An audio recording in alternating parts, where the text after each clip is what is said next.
మోడీ గారు చెప్పినటువంటి పొదుపు మంత్రం పాటిస్తానని నిన్న షో చేసినటువంటి చంద్రబాబు నాయుడు గారు మన ముఖ్యమంత్రి గారు 4 వాహనాలతో వెళ్ళారని అన్ని ఎల్లో మీడియాలో చూపించారు.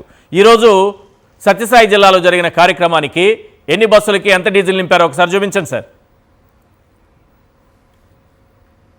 ఇక్కడ చూడండి సార్, 4 వాహనాలు తగ్గించుకొని అవేంటది డ్రోన్లతో షూట్లు చేసి వీడియోలు అందరికీ వదిలి ఢిల్లీలో మోడీ గారు కూడా చూసేటట్లుగా నిన్న చక్కగా ప్లాన్ చేసి ఈరోజు అడ్డంగా ఎలా దొరికిపోయారో చూడండి.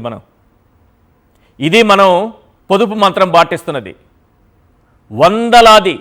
వందలాది వాహనాలు, బస్సులు, ఆర్టీసీ బస్సులు, ప్రైవేటు విద్యా సంస్థలకు సంబంధించినటువంటి బస్సులు, వాటిల్లో డీజిల్ ఎంత తాగేసామో తెలుసా? ఒక్కరోజు ఈరోజు ఎంత తాగేసామో చూడండి సార్.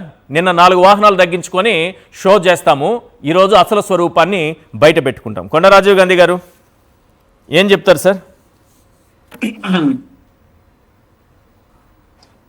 సార్ ఇక్కడ నాకు ఒక సినిమా డైలాగ్ గుర్తొస్తుంది.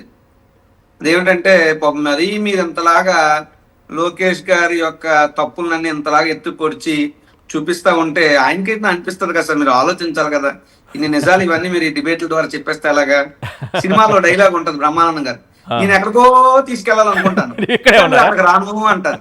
అలాగా ఈయన 113 రూపాయలు తీసుకెళ్లాలనుకుంటాడు, రేపు అవసరం 120 కూడా తీసుకెళ్లాలంటాడు. మీరేమో లేదు మేము 100లోనే ఉంటాం, 103లో ఉంటాం, బెంగళూరులో ఉంటాం, ముంబైలో ఉంటాం అంటే ఎలా సార్ ఇది? మీరైనా ఆలోచించాలి కదా. లోకేష్ గారు ఎన్నికలప్పుడు ఏది మాట్లాడతారో, ఏది తప్పు అని చెప్తారో, ఎన్నికల అధికారం రాగానే వాషింగ్ పౌడర్ నిర్మా అన్నట్టు వెంటనే అంతా వాష్అవుట్ అయిపోయి ప్రజలు బ్రెయిన్ వాష్ చేసి మరి అబద్ధాన్ని కూడా నిజమని నమ్మించేటటువంటి మీడియా కావచ్చు, మాటల చాతుర్యం కావచ్చు, ప్రచారం కావచ్చు, సక్సెస్ అయ్యారా లేదా?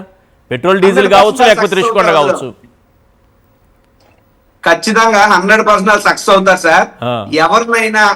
ఎవరినైనా సరే మాయ చేయగలరు, మోసం చేయగలరు, గజకర్ణ గోకర్ణ టక్కు టమారు వేషాలు వేసి అవసరం అయినప్పుడు కాళ్ళు పట్టుకుని, అవసరం తీరాక జుట్టు పట్టుకుని నేలకేసి కొట్టేయడం అనేటువంటి విద్యలో చంద్రబాబు నాయుడు గారు పిహెచ్డి చేస్తే, వాళ్ళ అబ్బాయి గారేమో పిహెచ్డిలో నెక్స్ట్ లెవెల్ చేశారు. కాబట్టి ఏంటంటే, జగన్మోహన్ రెడ్డి గారు ఎంత మంచి ప్రజలకు చేసినా అదంతా కూడా దాని మీద దుష్ప్రచారం చేస్తారు. నిన్న లోకేష్ గారు, ఈ రోజు చంద్రబాబు నాయుడు గారు ప్రత్యేక విమానాల్లోనే వెళ్ళారు, అదేం ఆగలేదు ఎక్కడ. సార్ ఇప్పుడు జనరల్ గా ఇల్లు ఎవరికైనా ఏముంటది సార్, అయితే ఒక ఇల్లు ఉంటుంది లేదా 2 ఇల్లు ఉంటది, అవునా కాదా? ఇప్పుడు మీరు హైదరాబాద్ లో ఉన్నారు, హైదరాబాద్ లో ఒక అద్దె ఇంట్లో ఉంటారు, లేదా మీ సొంత ఊర్లో మీ ఇంట్లో మీ అమ్మా నాన్నగారు ఒక ఇంట్లో ఉంటారు.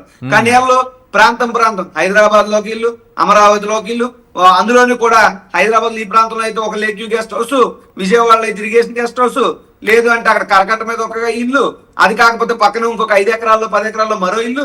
ఏళ్ళు అసలు దోబరాలు ఇంటి దగ్గర నుండి ప్రభుత్వం నడిపే వరకు ప్రతి దగ్గర కూడా వీళ్ళు దోబరాలు చేస్తా ఉంటారు. మళ్ళీ ఇంకోటి మీరు మర్చిపోతారేమో, పొదుపు మీద కూడా రేపు పేపర్ యాడ్లు ఇస్తుంది ఈ ప్రభుత్వం, చూడండి కావాలంటే.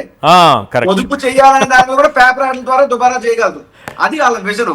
ఆ విజన్ మనం ఏమైనా ప్రశ్నిస్తే తిరిగి మీ మీద నా మీద కేసులు కట్టే దిక్మాల ప్రక్రియలు కట్టే 100 రూపాయల పొదుపు గురించి 1000 రూపాయలు యాడ్ ఇవ్వగలిగినటువంటి తెలివితేటలు ఉన్న ప్రభుత్వం.